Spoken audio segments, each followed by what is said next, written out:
ஸ்ரீ கிருஷ்ணா கலை அறிவியல் கல்லூரியில் பாரதியார் பல்கலைக்கு உட்பட்ட கல்லூரிகளுக்கு இடையிலான டேபிள் டென்னிஸ் போட்டி தொடங்கியது. கல்லூரி முதல்வர் ஜெகஜீவன் துவக்கி வைத்தார். மாணவர்களுக்கான போட்டியில் 20 அணிகள் பங்கேற்றன.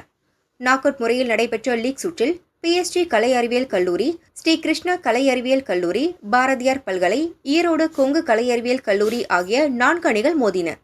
லீக் போட்டியில் PSG கல்லூரி பாரதியார் பல்கலையை 3-0 என்ற செட் கணக்கில் வென்றது.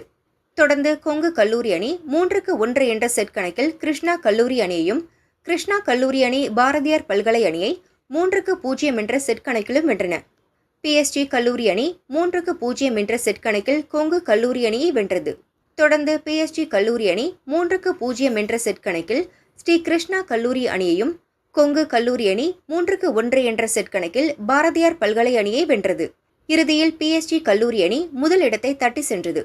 கொங்கு கல்லூரி அணி 2ஆம் இடத்தையும், ஸ்ரீ கிருஷ்ணா கலை அறிவியல் கல்லூரி அணி 3ஆம் இடத்தையும், பாரதியார் பல்கலை அணி 4ஆம் இடத்தையும் பிடித்தன. வெற்றி பெற்றவர்களுக்கு கல்லூரி முதல்வர் ஜெகஜீவன் பரிசுகள் வழங்கினார்.